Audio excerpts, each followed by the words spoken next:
Good morning, everybody. It is the conclusion of our Belhaven week. I'm Mary Wieden You. It just so happened that, we had the two professors, fascinating people and fascinating work on Tuesday. And this morning, you will say hello to Dr. Roger Parrott, the longtime president, and he's just getting started, if you ask me, on what he wants to do with the school. So glad to have you along with us. Let's do some business about phone numbers and so on. If you'd like to call us up, we are at 888-808-8637. You can text us at 601-9879, 601-879. 4395, and you can watch us because we live stream supertalk.fm/Mary. And then after the show, we're going to go posting it on to YouTube. And to see that, you just go hit Mary Wieden You. And all the shows are there, so you won't miss anything. You can't. We're not going to let you miss anything. But I'm so thrilled to just do this about Belhaven because it's such an interesting story about Belhaven. But I want to tell you one other thing this morning about a university in Mississippi, and that's Alcorn, whose band, as you might have heard, they're going to play in Macy's Day Thanksgiving Parade. Well, on Inauguration Day in January, I was dialing around as I surf around a lot of television, and I landed in on NBC. And just as Lester Holt was saying, and right after the break, we'll do our final college band, and it's from Mississippi, Alcorn State University. Whoa, thanks for the promo. That was great. And they were so impressive.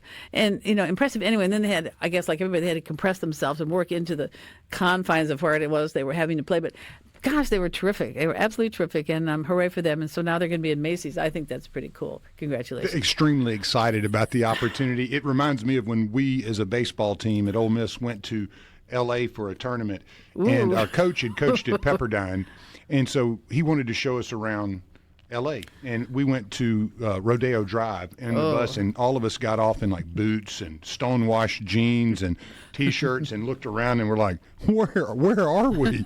Everybody's, you got the Lamborghinis, and everybody looked like models. I imagine it's going to be a little bit like that for the band getting to New York. They'll have a lot of fun, and most of these kids have never had an opportunity like that. Well, we're looking for maybe one day, Belhaven will play, but Belhaven University has got a lot of other things going on. Thank you very much for coming, Dr. Parrott. What a treat to be here again. It's always a joy to be with you. It has been a while. Yeah. You have such a joie de vivre about your university, and you're so willing to share it, and that's wonderful. I think that's terrific. And I did enjoy your professors, the STEM professors, the other day. It was Dr. Leisinger and Dr. Kelly, and they were terrific, and it was fun to learn what they do because I honestly had no clue. They are amazing. They are amazing. Let's see, the supra molecular engineering of nitrosamine co-crystals. I said, what? Please. If you figured it out, I haven't. And I had a little help with, Google pronunciation and all that. I really did, because I didn't want to. And so then, and Dr. Neiswinger with, his was clinically based in novel mutagenesis on the human genome. I'm like, what is that? So anyway, well, congratulations to all of you. How long have you been doing doing STEM things? The STEM focus, we've been in STEM a long time, but probably in the last 10 years, we've really taken off in STEM.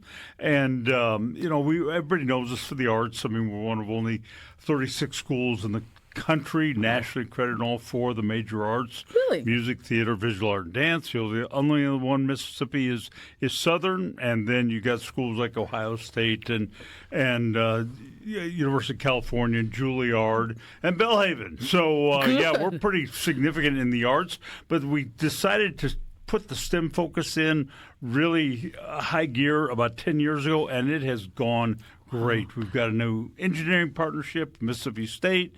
We've got a terrific nursing program.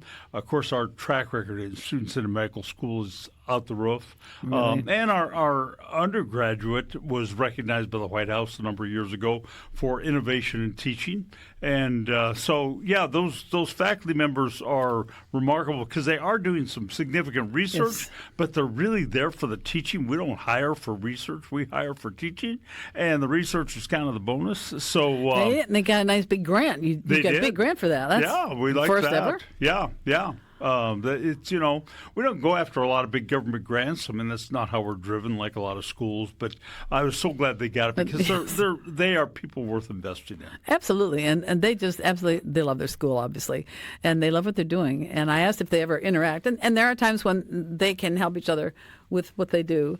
I can't help it. I don't understand what they do. I go in the lab and I'm kind of overwhelmed, but it is. I'm just proud of them and I try to make it possible for them. I had no idea that STEM was 10 years old. Well, again, we've been doing STEM longer than that, but we advanced in it, and especially we have new masters in AI, which is really interesting. Yeah, it is, and we've got under undergraduate, we got a grant from Google to put AI use type teaching into the undergraduate curriculum. And we got a new thing, which I'm really excited about. It's called Future-Proof Your Career. And it's, AI is taking over so much, and people who are mid-career, they're doing well. But if they need to be kind of protected to be on the front edge of how to use AI, what to do. It's a short course. It's a certificate. It's not a degree. But it allows them to get an understanding, because I think if people can understand AI and be able to use it in their company, then their job is going to be protected. It's the people who don't know anything who are going to get swallowed up by AI. I can't say that a talk show host is AI proofed at all. I mean, immune, that would be the word. Immune. So I think that I need to learn. So I mean, people like me could go and learn how to use AI. Yeah, absolutely. And you personally use it too, don't you? I do. How does it help you? Fascinating to me. Is it quick information? The research level is pretty remarkable, and then it just asks you questions to go deeper and deeper. But then it brings a synthesis to what you're looking at, and so I love it. But I took a paper that I had I wrote on the real cost of college. I mean, most families don't understand the real cost, and I show people in the paper how if they come to Belhaven instead of State University, they'll save $60,000, 60. Whoa. And and so I put it in AI the other night, and I said, update this with the newest numbers and the latest information with the changes in the federal financial aid, and boom, 2 minutes later, there's the whole paper rewritten. It's just kind of amazing what it does. It is amazing. Yeah. You see, I was telling the professors, and I tell people, I'd like to get an AI so that I can send an avatar in to do the show, send my avatar, equip my AI brain. I don't see why that wouldn't work.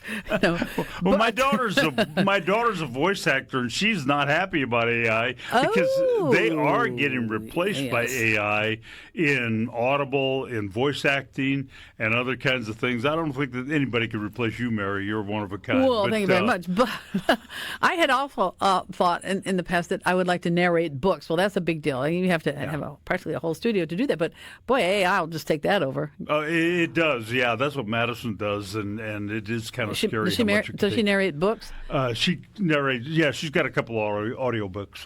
Yeah. For those of you who don't know, audiobooks are fun because you can be doing things while you're reading at the same time. When you're reading a book, you got to be right there, or your computer. You walk around with it. But when you have audiobooks, you just plug it in your ear and off you go, and you can listen to the whole book. It's wonderful. I've done yard work to audio stuff. I love Audible. I read a lot of history. Yeah. I say read because I listen, but I just it doesn't make sense to say, well, I listen to it. So I read a lot of history, and I do it all on Audible. If I'm not reading higher education stuff, I'm reading history, and that's where I get it. It's Audible. I love it. One time, I remember trimming some bushes out in my yard, listening to Matthew McConaughey wrote a book, The Green something or other. Some, I don't know, oddball thing. It was sort of an adventure, his life story, sort of. But it was just interesting. And sitting right out there in my tool, in my book, in my my thingy, my book. And so listen to the whole thing. It's like, well, this is really good, And well, I'm going to have to send you. I'm going to have to send you a copy of my Audible book, and then you can listen to it. And there'll be book reports. I'll require them. Well, AI. Get AI. Get AI to write the book report for you. Well, I should know your story, but I don't really know your story. I can't imagine that one day you woke up and said, I think I'd like to go to Jackson, Mississippi and be the president of Belhaven. It was Belhaven College at the time, and now it's Belhaven University. I mean, it was a process. It was a process. I had been president of another Presbyterian college in Kansas, and I used to be friends with Newt Wilson, who was president of Belhaven at the time. We'd see each other at conferences, and I always say, Newt, how's it going? And he'd always say, we're just about to turn the corner. Why don't you come take it over? over and everything will be great. And we'd laugh and joke about it and whatever. And so when the time came Newt retired, they called me, and it was just the right place at the right time. And I felt like there was a core to Belhaven of people who loved it. There was a commitment to Christian mission that was unwavering. And I felt like it was the right location. I felt Jackson, Mississippi, we could do something significant. So, yeah, that was 30 years ago. I'm in my 31st year. Yes, we just celebrated congratulations. 30 years. I'm Like the longest-serving college president in the state of Mississippi. Kind of remarkable. I never thought that would happen, but It went by like it did. It's like yesterday. It's like yesterday. I got stories that I feel like I tell them from yesterday, and they're 20 years old. But it's been great, and I love it, and I'm going to do a whole bunch more. I'm not even slowing down. so 1995. Does that mean 1995. 1995 doesn't seem so far gone. That doesn't Yeah. seem so far away. But I was amazed the first time I interviewed you. I didn't realize that you had been here that long, and Yeah. that was probably 3-4 years ago. Yeah. Something like that. And that's amazing. Yeah, it has been great. Higher education's changed, but Belhaven's changed through the years, and it's all been good. And I'm always so focused on what's ahead that I don't look back very often. But when we hit the 30th year, we thought we got to look back. So we kind of did a big story for our magazine. I think it's available online. Yes, it kind of tells a story. And when I look back, is. I couldn't believe kind of all that's happened. It was remarkable. Really. And there's a whole page in here. I've seen it online. I was looking for it online. And there's a whole page on new facilities because I was talking about how room to grow, et cetera. Well, 17 buildings you've done? Yeah, 17 buildings. And every one of them has a story, Mary, that is incredible. Since you mentioned STEM, let me tell you one about STEM. It's a lot of fun. Okay, so what happened was we were starting to develop in STEM in a better way. Things were going well with it, and I thought we've got to expand this. But we didn't have a science building. We had one floor in an older building we used for science. And so I set out to design a science building, which we did, and started to raise money for it. We'd raised about $3 million at the point Hurricane Katrina hit. And it, of course, was devastating to us. And we closed down for a week, and it cost a lot of money and all that kind of stuff.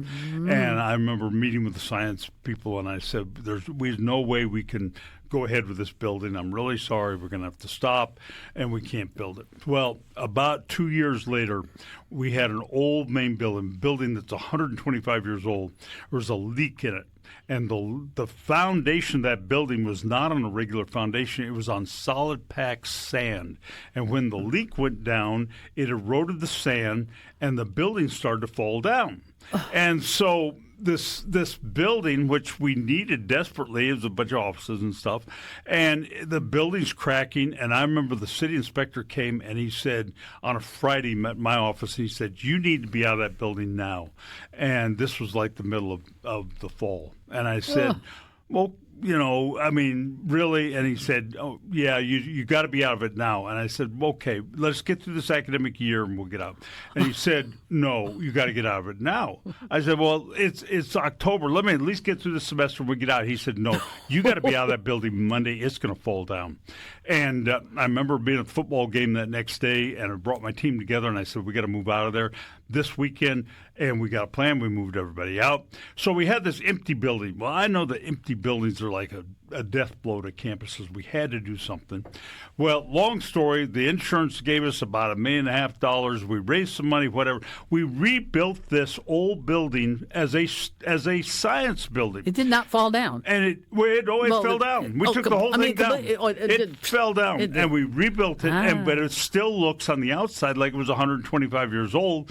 But the inside was a brand new building. Well, the cool part about that was not only did we get a brand new science building we hadn't planned, but then the old science floor that we had, we were able to open up, and it was wide open. And I thought, now we can start nursing. And so we started nursing out of that. So what we thought was a horrible tragedy, that we'd kind of lost everything, the Lord had a plan, and it kind of all came together, and we got a brand new science building, we got a nursing school, and all that came when we thought disaster had hit.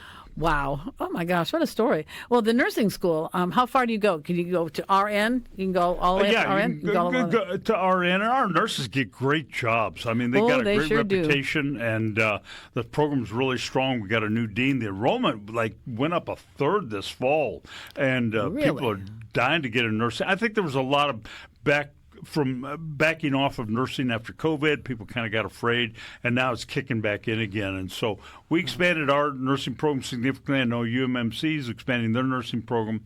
And with Jackson being such a medical hub, we just wanted to be in that arena and have had a lot of success. How many have you got in your nursing school? I think there are 140. I think it's pretty good. Yeah. Pretty good. So you can go all the way, like I say. You can be a CNA if you want to, certified nursing assistant. I learned that when I was in the joint, as I call it, when I was recuperating a couple of years ago.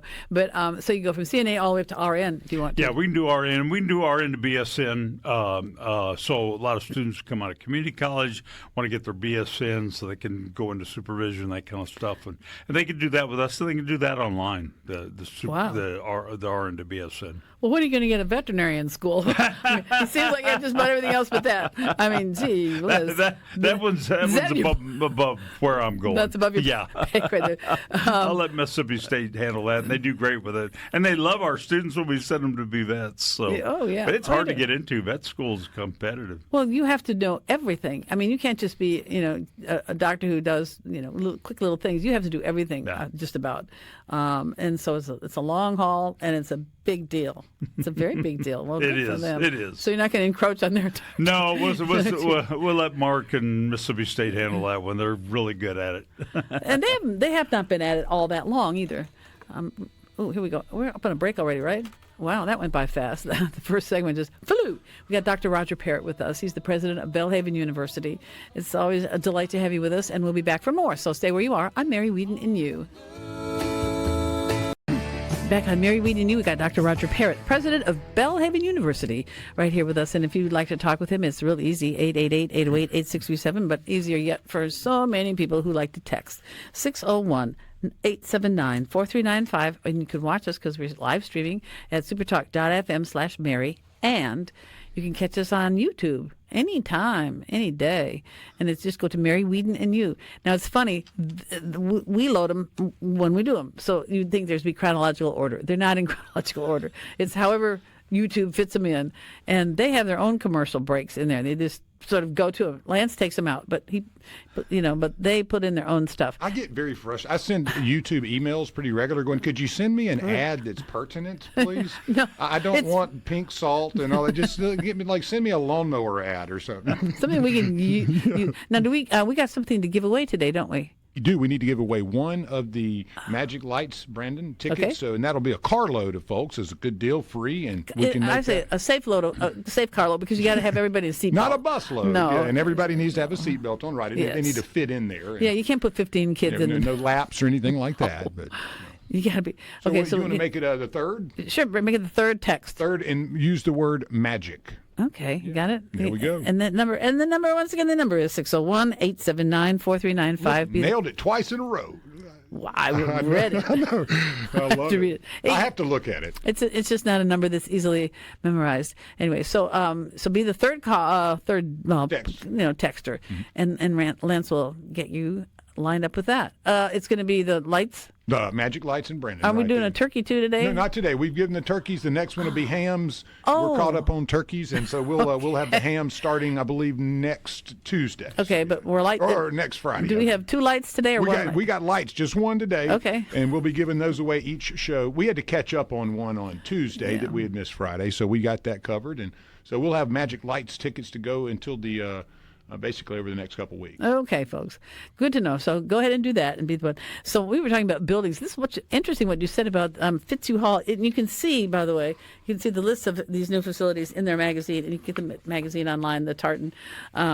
You said it was built in 2013, Fitzhugh Hall Science Wing.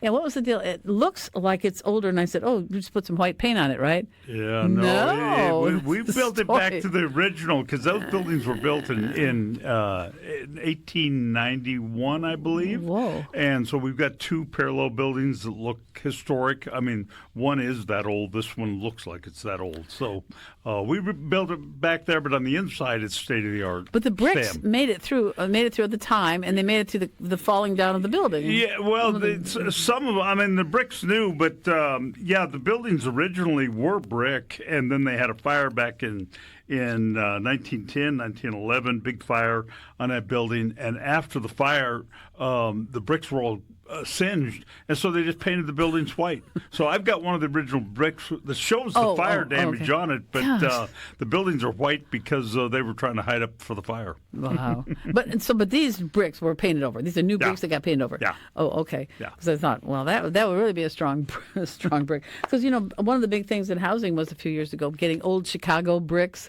Oh, yeah. Old buildings that fell apart in exactly. Chicago, you Yeah. know.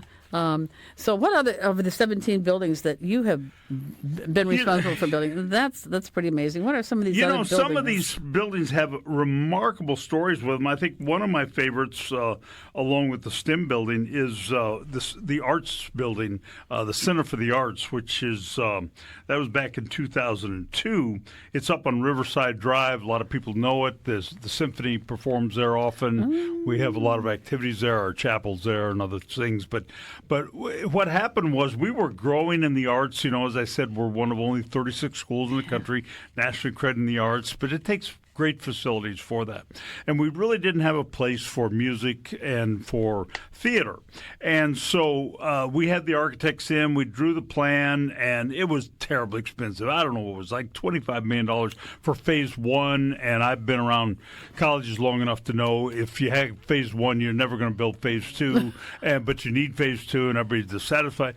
All this stuff, and I thought, we can't do that. We can't afford that. There's no way. We don't have that kind of money. And I kept driving home past this independent Methodist church up on Riverside every week. I never paid much attention to it. It was up on top of the hill, not far from our campus. And I don't know, Mary, I don't operate this way. I'm pretty spiritual, but I don't operate this way just on spur of a moment. It's kind of like God said, go in and talk to him. 4 o'clock in the afternoon, on Friday afternoon, I drive into the parking lot. I walk into the church. I try to find the pastor, who I found out later was only part-time, so he wasn't there very often. He happened to be there, and I introduced myself, and I said, I don't know you, and you don't know me, but I want to buy your church. And he said, well, it's not for sale. And I said, well, can I at least take a look of what I can't buy? And I took a tour of this building. I've never seen a building so perfectly designed for a collegiate arts center as that building. Wow. They had these little small classroom, Sunday school rooms like they built back in the 1970s that are ideal for music studio offices.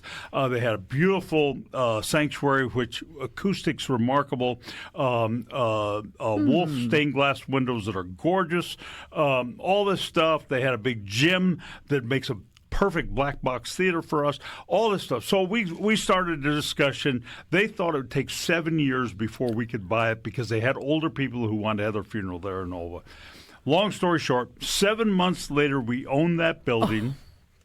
We paid them $1.8 million for that building. We put about $2 or $3 million into renovation. So for 25 cents on the dollar, we had what we would have built on campus, except much better, much nicer. And then the other thrilling thing about that was that church had just gone down in size and down in size.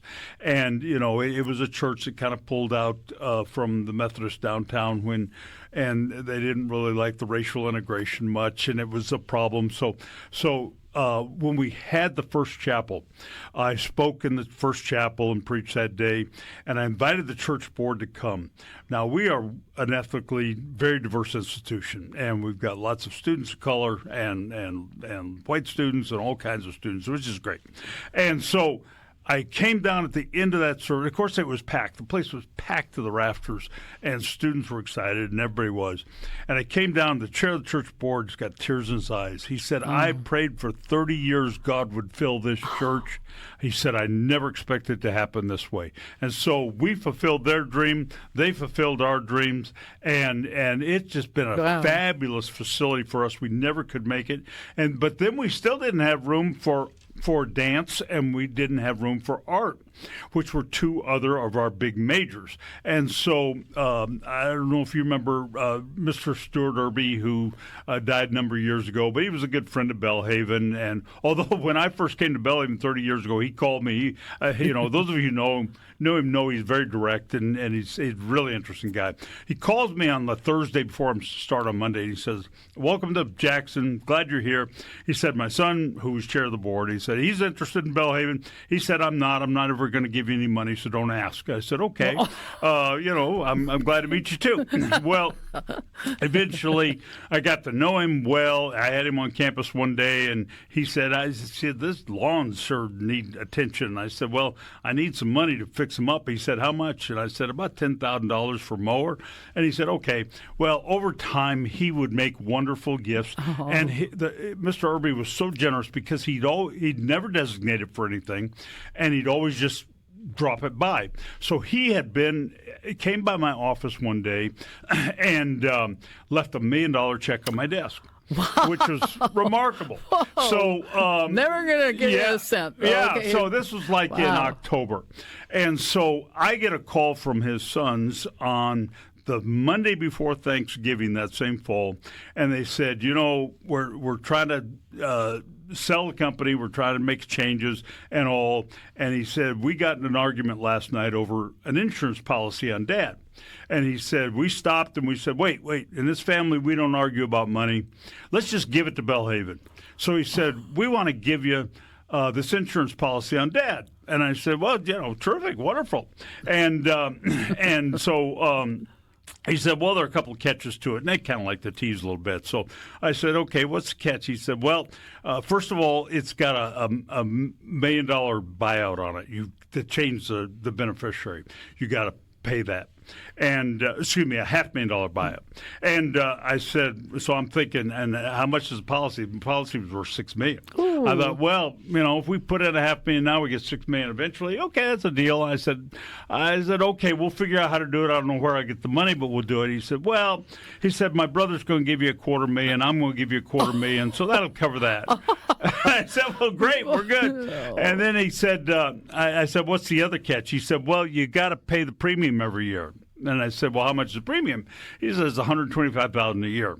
And I thought, well, for $6 million, we'll figure out how to do it. I said, okay, we'll do it.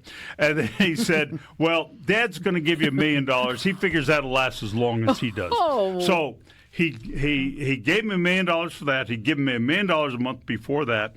And 7 weeks later, Mary, he died. And we didn't even know he was sick at that time. Oh. 7 weeks later, we never paid the premium. We got the $6 million, so I had $8 million unrestricted, but I knew he loved dance and he loved art. And I thought, if we're ever going to build this facility, this is it. So we built an absolutely gorgeous dance and art facility. It's named after his wife, Bitsy Irby. And it's the Bitsy Irby Visual Art and Dance Center. And so out of these two miracles, we've got some of the best facilities in the country for small colleges in the arts. I would say those are some giant God winks. I mean, that's gigantic. Unbelievable. Gigantic. Only the Lord can make those things happen. Well, how much, you are a religious school. Is it Presbyterian? Is that your? Our Presbyterian's our foundation. Yeah, but we have students from all denominations. Yeah, because there's one God. Yeah. I don't know. Sometimes I get so frustrated with denominations. Because, hey, the point is it's one God. Why do we have to have these bickerings? But we do. Well, we believe strongly in the Scripture, and we teach from a foundation of faith. We also believe strongly in God's grace. When John, who was the closest disciple to Jesus, he's probably his best friend, when they asked him to describe Jesus, he said he came full of grace and truth. Well, of course, Jesus was full of truth. He was a rabbi. He was a teacher. So you'd expect that. But John said grace first. And I think so often in the Christian world, we're so interested in telling everybody our truth, we forget we're to equally share our grace. And when you bring together grace and truth, that's when the gospel's really heard. And so that's our approach. We want to be serious about grace, and we're serious about truth. And when it's not one or the other, it's both. You probably have the Nicene Creed, right? Do you use the Nicene Creed? Mm-hmm. Well, we're having at my church, St. Paul Catholic, out in Flowood.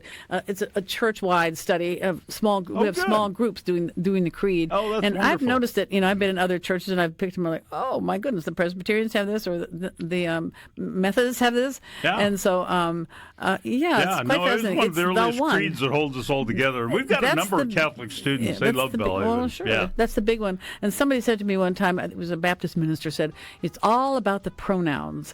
The is and of and from, et cetera, et cetera. It is a lot of pronouns, but we're studying it right now. And it's quite fascinating great. Because each line has so many different things in it. But Yeah. I'm glad everybody's got the Nicene Creed. For heaven's sake, like I said, it's one God. Yeah. We got one more Yeah. segment coming up with Dr. Roger Parrott. Stay where you are. How did Willie Nelson get in here today? I played two of them. I always play Willie for you. Yeah, we like Willie. He fits right in with the academic scene of Jackson and Belhaven University, right, Dr. Roger Parrott? But anyway, talking about these, you were talking about the buildings. Oh, and then religion. How do you incorporate it in curricula? Is it in every discipline, every class, every? Well, Or is it- God designed the whole world, and God's hand is in the whole world. And so when you look in every discipline, it's very natural. It's there. If you study literature, you see the relationships of people, and you can see spiritual issues that are important and biblical themes that are important. If you study business, one of my favorite books in business is called Good to Great, and a very famous business book. Well, that business book really is all biblical principles. After all the research on how great companies are run, he just doesn't put the scriptures in. And so, you go through every discipline and you can find a foundation of faith. And so, yes, that's what we do. We do that in our traditional program. We do that in our online program as well. Because if we can understand how God designed the world and understand how we're to function within God's design of the world, that's when we're going to be most fulfilled and effective in leading our lives. That's the hard part, understanding what God designed. A lot of times because it's like, what? We're fascinated. I was talking about studying the creed, and part of it at the beginning was like, when the apostles started off, but they didn't have TV and books and magazines and stuff like this to spread the word and to, first of all, to understand who Jesus Christ was. That was, I think that's what the miracles were all about. He had to illustrate because nobody understood. But Jesus told stories, and that's how he taught, was through stories. Yes. And in fact, I speak in all our chapels. We have chapel every week on campus, and it's required for students as part of their education. Oh, okay. And all this year, I'm doing a series on the parables of Jesus, and it's all about how Jesus taught the stories, and taught stories of principles. But they all begin either with the kingdom of God is like, or the kingdom of heaven is like. Now, Jesus used those interchangeably, but the kingdom of God is like, a woman who lost a coin, or a kingdom of God is like a lost sheep, or a kingdom of God is like the prodigal son, and all these stories about how the kingdom of God should operate in our lives, but sin has deteriorated our culture around us, and how we can be different than that when we follow biblical principles. It seems like there's a lot of evil in the world. It's It's always always there. It's always there, but it just seems like it's very prominent these days. It's more aggressive now. Yes, Much and more aggressive right now. How are the churches coping? Are Christian churches growing in this country? I hope. I don't know. I think in many ways, what's interesting to me is among college students, students are really interested in spiritual issues, and they're interested in building their faith, and so we tracked a lot of students. We tracked a lot of students who come from, they maybe started State University University Community College, but they want that foundation that builds them up. Now, you can't substitute that for a good quality academic education. Right. You can't say, well, I'm a Christian, so I don't have to know how to be a good doctor. No, you better be the best doctor because you are a Christian. And so, we're really committed on high academic standards, but you do that with a foundation of biblical faith, and it needs to happen. And we do that in all our programs. We even teach that. We have a doctorate in China, and we have to be careful what we say in China because we are approved by the government. But even there,